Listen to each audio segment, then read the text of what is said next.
Welcome, friends. Welcome, enemies. Tonight our heroes will face the deadliest dangers that I can throw at them. The gremlins they have decapitated will turn out to be sacred to the villagers, who will seal them in a cave where creeping bat people will attempt to throw them into bottomless pits. Should they survive this, they will face the Lamia.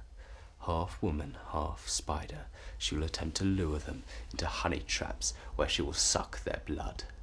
She can be killed with fire or water, but will the adventurers realize this? Will they survive, perish, or worst of all, be trapped forever in her hypnotizing glare?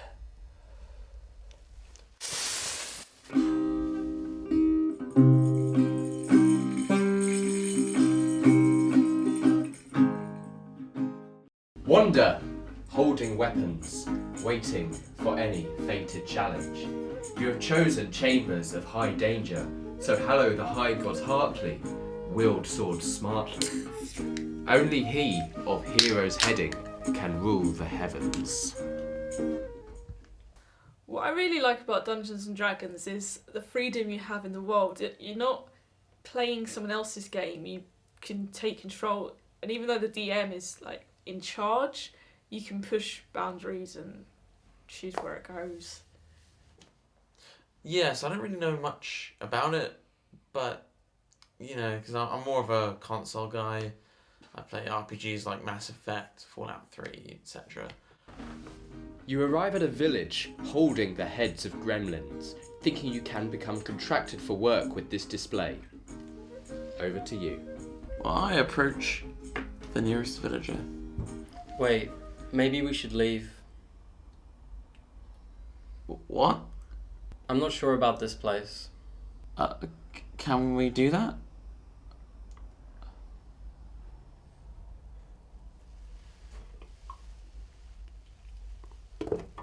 Should never have let a chaotic evil character in the game.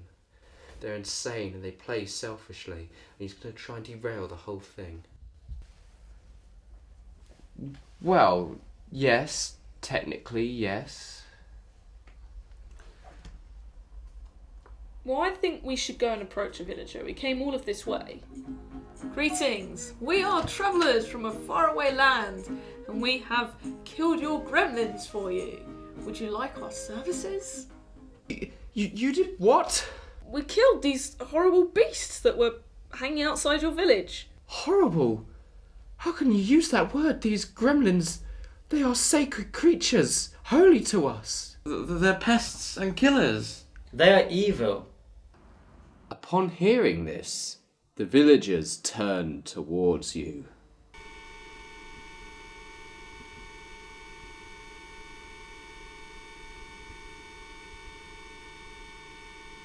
At the start of this round, the villagers have surrounded you.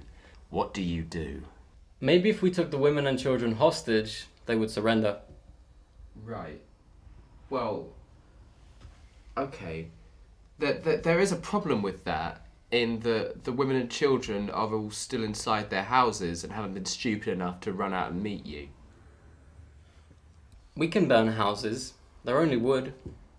I guess every now and then it's interesting to throw a curveball at the Dungeon Master, because then you can sort of see where he's going to go with it and you never really know what's going to happen. Can I surrender? Are there rules for surrendering? You can just tell me you surrender. Okay, I surrender. I drop my sword. Yeah, I'm not really a big fan of taking children as hostages. Yeah, it gives you that sort of freedom.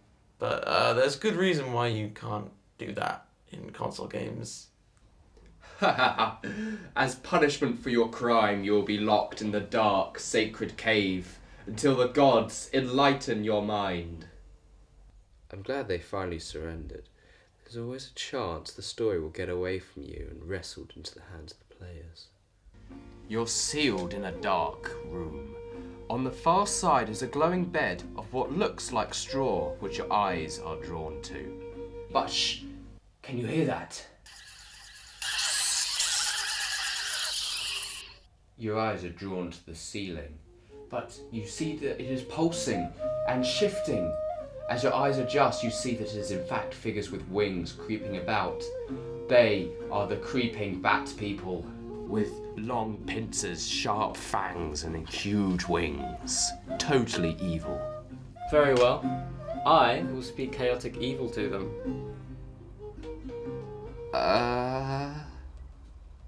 What?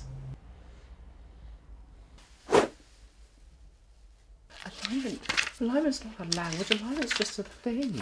It's like good and evil. What's a good and evil language? How can you have a... That's not a language, you can't...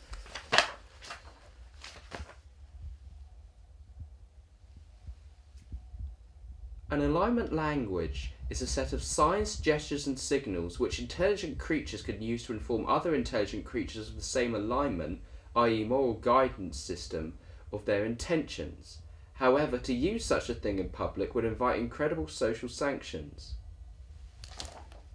How did he find that rule? I'll tell them not to kill me in our alignment tongue. Glad gashkavir, ashana krashania, akurio, akuria. Right, okay. Right, Susanna, Nick, your characters are both shocked that he actually spoke his alignment language in public.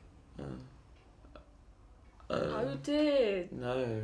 No, he spoke his alignment language. It's a good thing that there's still stuff for me to learn about the game. It's so big, there's always something new to discover and try out and sort of explore.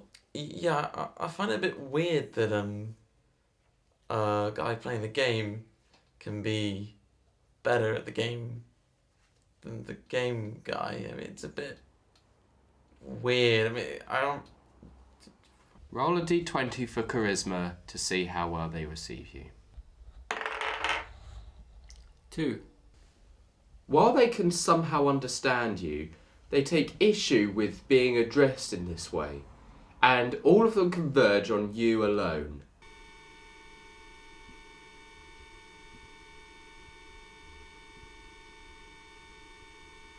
So at the start of this round, you've all got heavy injuries. Lung mass, you are trying to staunch your bleeding using your long elven hair as a tourniquet. Next, you are dazed and anialed. You are down to one sword arm. As you enter the room, you see a terrible sight. A beautiful woman is sitting atop a spider. Its legs are thick and hairy. As you look closer, you realise the two creatures are one and the same. The Lamia. She speaks. Ah, the humans have sent you to me. Pathetic weak minds, the lot of them. No wonder I was able to hypnotise them all. I'll enjoy devouring my latest snack. You can't hold me back. I'll fight you to my last breath. What can we use in here to fight her? At the back is a small pond. You can see because of little fires dotted around the room. However, there are also yellow patches with strangely thin skeletons stuck in them. Right. Well then, maybe we could use the... How did you hypnotize them? The eyes of the Lamia control all. Can you teach me, mistress? Yeah, I guess we could. Many have come under the spell of my bagpipes. I seek to expand my power. I offer these two as a symbol of goodwill. Wait, what? Well, I can't stop you. Roll charisma. 18. Right. Oh. Okay. You two both get a save versus hypnotism. Roll a d20. 5. 3. Well, you fail. He hypnotises both of you. Can you do that? Technically, yes. This is ridiculous. Yeah, it's been an entire waste of time. Thanks a lot, Dungeon Master. Yeah, thanks a lot. In all honesty, I think the Dungeon Master should have seen it coming. There were sort of hints throughout that he wasn't really playing the game in the Ultimate freedom. It's a daring prospect. Playing a game where anything can happen can go a number of ways. But is it better playing a game where only things that they want to happen can happen? Or dare you risk pure anarchy for a truly open world? I made my choice.